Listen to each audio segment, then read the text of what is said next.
So I thought at this point in time I would be down in San Jose setting up for my first time playing at Santana Row, but the weather had other ideas. So here I am. I was always planning to do this, obviously, this week, but a little earlier than expected. Let's talk about what happened this week and what I'm looking forward to in the next week.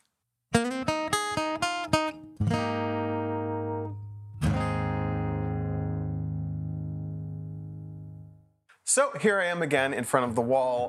Got a different guitar behind me. This one was downstairs in the studio room, and I'm practicing some electric guitar again, so I had it up here to work with. But basically this week is really marked more by practicing than performing. I had 2 gigs on the calendar, one of which I'll talk about, was on Friday, went really, really well, and the other one, as I mentioned, was rained out. Kind of always a risk, and it's been particularly rainy, so January and February early February have been pretty tough in terms of outdoor gigs. Hoping that turns around pretty soon, because I definitely want to get more of that kind of stuff going. In terms of the gig on Friday, I was playing at Free Will Brewing, which has recently been renovated. So the floors are all newly updated. They have like new TVs on one of the walls. It just looks a little bit more cleaned up, and yeah, really kind of nice and new. And I walked in the door there. Got there early because I can, because this is my job now, and I, kind of got a sense for the vibe was a little more, felt just a little more upbeat, I guess I should say. Maybe it was the music that was playing, maybe it was the crowd that was there, but I decided in kind of the moment to pivot my set list towards more like upbeat music. Everything had a loop. I mean, I still do kind of like a combination like 60s through 2000s, but it really a heavy emphasis on the 80s and 90s in that setting, and that landed well. The most consistent feedback I got was people love my song selection, and a bunch of people commented on the looping specifically because they were also very loop forward songs. So sometimes you see me perform and like, oh, that's kind of interesting, like a song. Most of my songs do feature looping, but not all of them do, and some of them feature it in kind of a subtle way. This was much more like there's a solo, there's a bridge, there's all these parts of the songs that are there, and that's what I do with looping, and I really kind of leaned hard into that. I also rolled out 5 new songs, technically I guess 3 new ones too that I done at one other gig, and they all landed really, really well. In fact, in general, the response to that gig was fantastic. The audience was really supportive. They really enjoyed it. Got some really nice comments. Some folks took business cards, and hopefully a couple students, actually, a couple people who are interested in learning to loop. That's my hope. But I will say that I made kind of a couple old mistakes because I have been out of practice performing, I think, really. I think that's something you can practice in the practice room, but there's a different kind of thing that you practice when you're playing in front of people. And that was, I felt I was a little rusty, to be honest. And that manifests in a couple ways. One, I kind of gassed myself out after one set. And I ended on a very high energy song for the first set. One of my new ones was, I'm doing Walk the Moon, Shut Up and Dance. And that song was just straight banger. It really landed quite good. And anyway, so that ended up being like a really good set. And then I felt like I got, honestly, hungry. Like I find if I don't eat on my gigs, I get a little bit spacey, and it's really hard to concentrate. There's a lot of things going on. Plus, I think the adrenaline levels do kind of wane as you kind of get into the gig. I felt like I played the second set a little looser. The audience wasn't any less supportive, and I'm sure most of those mistakes were kind of things that mostly only I knew. But I felt in particular like, because I spent so much time on new material, that my older material was a little bit looser in terms of solos and looping timing and stuff like that. So something to kind of remember, that I need to make sure that I maybe chop off the new material learning a day before I'm starting to perform again, so I can kind of roll through my existing material so I'm feeling solid for a gig. I didn't quite have the crispness that I wanted. And then the last set was pretty strong, ended strong. So that was the gig that I did, and I also spent a lot of time this week learning material for Rhythmic Tavern, the 4-piece that we're doing for the February 3rd Thursday, which has been a lot of fun. We had our first rehearsal, sounded really good, the 4 of us. It's a very, I don't want to say eclectic. we're a very multi-instrumentalist group. By that I mean like any of the four of us could lead sing like a whole set. Any of the four of us play guitar pretty well. We've got like two people trading off on bass. We've got a drummer who also sings and plays guitar. So, you know, Todd, my guitarist friend, is gonna be playing drums for her songs. Like, it's just a lot of musical chairs almost. I'm the most consistent in the four of us, myself and the drummer. And it's kind of a fun challenge to lead a band where you've got all this like talent options at your fingertips and you're trying to figure out how to kind of construct a set list. So that's my project for today, is to really organize the set list. But one of the cool things about having four, you know, diverse musicians kind of come in and create something of this nature was the kind of musical influences are from all corners. I mean, we've got a drummer who's kind of more of a blues singer with a little bit of jazz influence. You've got, you know, me doing my kind of live looping 80s, 90s kind of stuff. You've got Todd, who can, but kind of very similar to what I do, honestly, but maybe more of a pitch towards the 70s, and he's got a different kind of vocal style. And you've got R. Vega, who is someone who is, you know, say the youngest in the band for sure, and who's bringing things that are more from this century. It's sad to say it that way, but it is the best way to delineate the material that she added versus the material that we all added. And honestly, 3 of the songs that she added were 3 of the 5 songs that I have since integrated into my looping repertoire. So, you know, very cool project, pushing myself in some different ways, and I think it's going to be a lot of fun. I'm hoping we're really going to like crush it on February 15th, and it's taking a lot of my practice time. So really, in the professional musician life, I have been leaning much more heavily into the professional part of things over the past few weeks, especially when I couldn't play.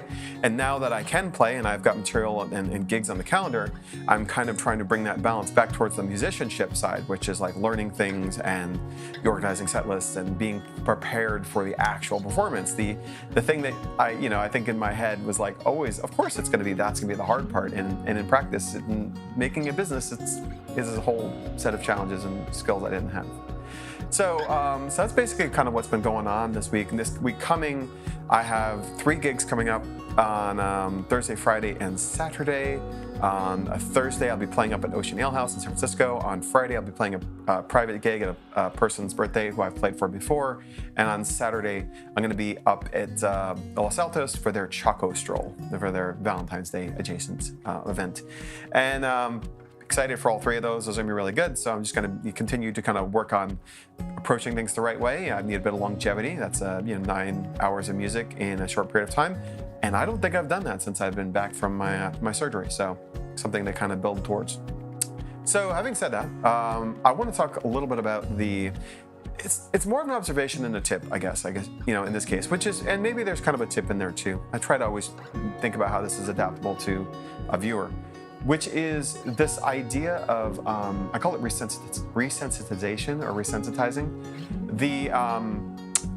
What I realized somewhere during the week where I was doing all this practice and learning all this material, playing a lot of guitar, even doing a lot of singing, but especially the guitar, is, for the first time, now that I'm, how many weeks has it been since surgery?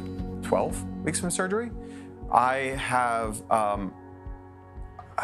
not no pain, but I have less pain than I can remember. And with the additional improvements on my right hand, where the pick is, where my natural way of picking up the pick now is with at least 2 fingers supporting the thumb, or a whole hand or a closed hand.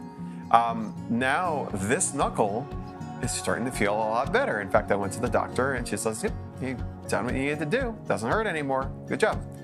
And I want to thank, actually, there's a YouTuber. Of course, I learned everything on YouTube.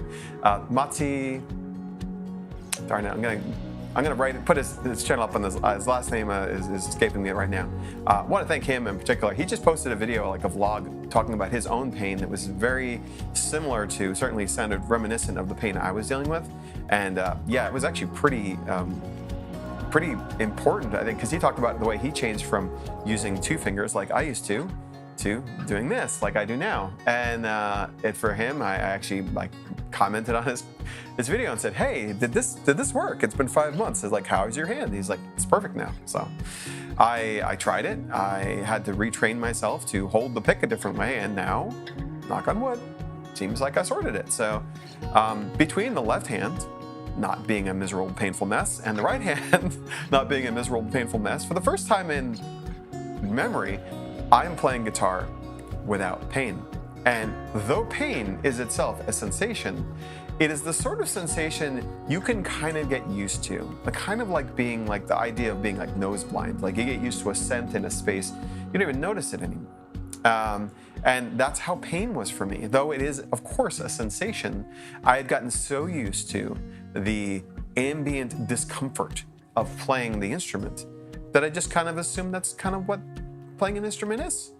And wow, it's kind of a trip to realize that I've just been kind of carrying this feeling of like, well, this is just always painful, I guess, with me. And it was something I was used to it as part of the environment of playing music. I went into playing music professionally with that experience, with the hope that I would figure it out. And at least for the moment, as I sit here talking to you on February 4th, it's better now. So that's huge. Oh my God, what a relief. But it is something that I think it's really easy to become so used to something in your environment that maybe you wouldn't want to be used to, but you just are, that you can forget that sometimes there's another way to be, or, you know, it doesn't have to always be a certain way. I assume that that's just what I was. I play music and I hurt a little bit, and I try to like minimize the pain, but I was playing in rehearsal with the Rhythmic Tavern, and I'm like, wow,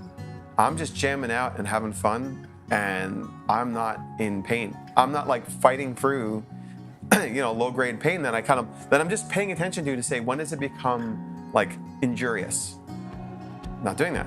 I'm just playing the guitar and enjoying what I do. So, you know, I hope this continues to be the case. I need to not become I need to not become careless, because I do know my body runs towards like break, don't bend. And so I want to be careful about that. But yeah, it was, this has been it was a weird head trip. I was just sitting at my computer practicing material, and I'm like, I've been doing this for 3 hours today, and I don't hurt. So there you go. So I'm resensitizing, and I'm also getting some, kicking off some rust. I mean, it's not so much, you know, there is still some, like, it's not completely fully healed yet, which is also encouraging. Like, it's actually, there's a little bit of soreness here. Like right here, it's a little sore, but not much. And as I continue to kind of approach the guitar the right way, hopefully that gets even better.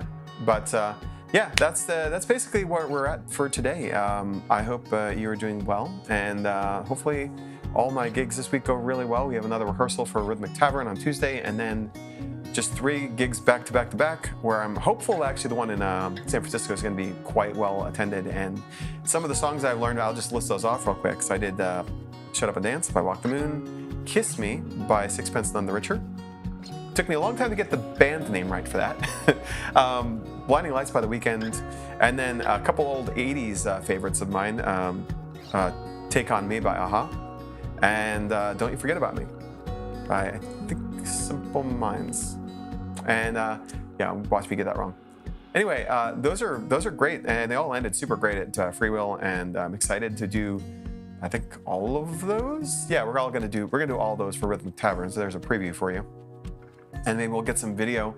My hope is to try to find a way to get good video footage of us playing as a 4-piece, because it's a fun sounding configuration, and it's fun to kind of play in that space. So, you know, so we may even change our name if we decide to do a second gig. There's some grumblings about the name now that it's real. You ask for opinions about the names, you get, it doesn't matter. And then you pick a name, and suddenly it matters. So that's another tip for you. If you want to unstick things, just put something somewhere and watch people push on it. Anyway, that's it for me for today, and I hope you do well and have a great week. And I'll talk to you next week. Oh, one last thing. I do have some video content way. I don't know if it's going to happen this week or next week, but I'm writing a script for another loop tip video. Last week I said I had something like 146 subscribers, something like that, and that's actually gone really, really well. Like that video I posted, which was very niche, you know, specifically focused on RC600 stuff, you know, relative to my norm, people seem to like it, which I could not imagine a better way to grow this channel than to do it with content that people find valuable. So hopefully I've got some ideas on the next couple, and I'm going to try to start doing some loop kind of arrangement lesson videos, but I want to also create a companion for that talks about the way I approach looping. So that's being worked on kind of in the background, but there's a lot of stuff cooking right now, so keep them busy, and I'll see you all next week. Cheers.